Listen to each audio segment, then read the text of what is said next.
Hello, and welcome to Friday. Now, it's been a while since I've talked about music, I think.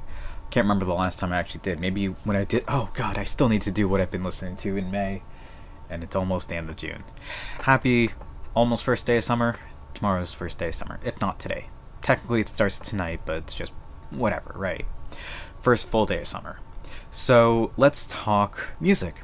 So, an album that caught my eye recently, or my ear rather, is one that was ended up in my inbox, right? I got an email from the company, their record label, and the record label is Top Shelf Records.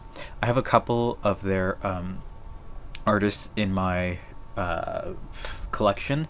Notably, right here we have Echo Astral, and I'm going through. We have Rat Boys, and there's a couple more that have Sweet Pill. And there's maybe one or two more that are just in my rotation, right? All artists that I really, really enjoy, and there's probably a couple more that I listen to, but those are the ones I own physically. However, I got an email saying, "Hey, this artist by the name of Subsonic has a new song out called Aku Cherimas." And I'm like, that seems weird. Why am I getting this? I don't even think like Top Shelf was like part of it. It was just a weird email. And I was like, okay, let me give this a listen. Listened to it once, like, it's an okay song. Then got an email a couple days ago saying, hey, their album is out. And I was like, you know what? Let me give this a listen. And then I spun it, and I played it again, and I played it again. And that album was Subsonic Eye's Singapore Dreaming. Now, I've been a fan of the Singapore pop hip hop scene way back in the day. Really loved some of that music, and then kind of fell out of it. But now, I got this email in my inbox, and it's like, listen to this. I'm like, it's very good. It's very good. I'm just gonna read from the write-up on the artist page on the Top Shelf website. Their fifth album, Singapore Dreaming, centers their hometown through a more focused lens, where all around you felt compromised the space to sit with intense, complex feelings inspired by the intense world we inhabit. Singapore Dreaming is that intense world itself. Subsonic Eye's interpolation of their high-energy urban context refracted through the straight-to-the-point, poppy, ergonomic songs tinged with tension that could explode at a moment's notice. I'm tired if it's not clearly obvious. What was it that I read yesterday? There was something that I read that really struck me. Maybe if I go to there's something that really is like, oh, that's crazy.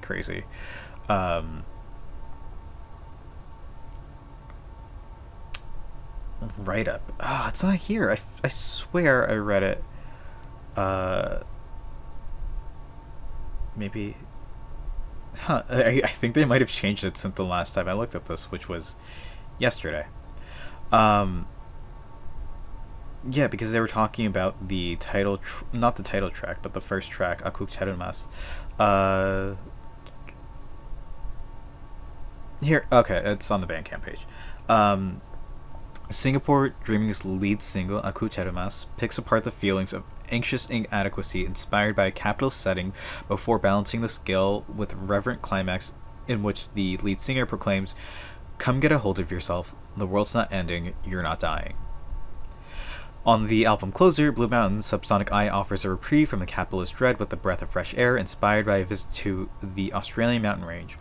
Of her experience, the lead singer writes, "When I'm out in nature, I'm in awe, I'm speechless, I'm humbled. I'm a student in the most beautiful classroom that has ever existed."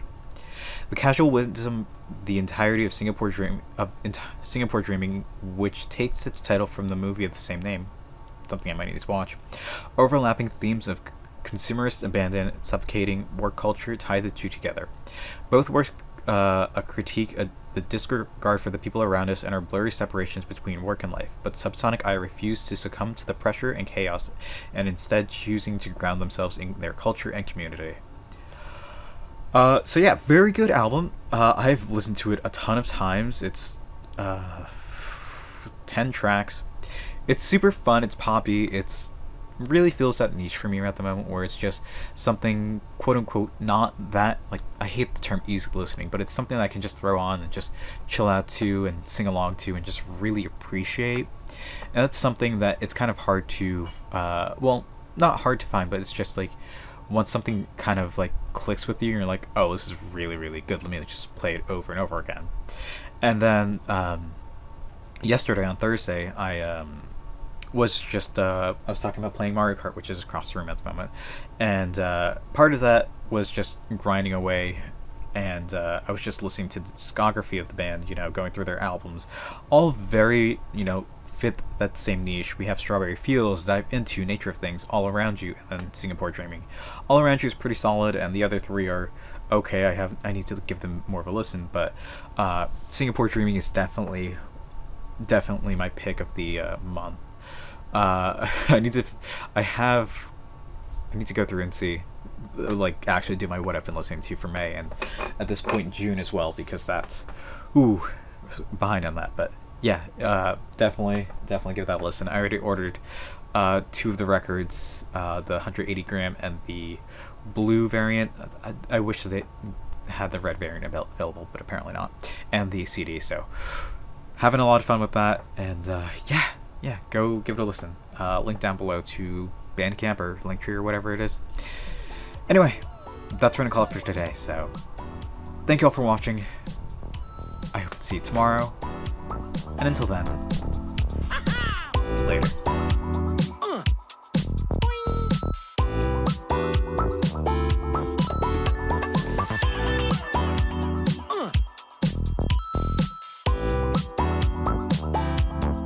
Mamma mia!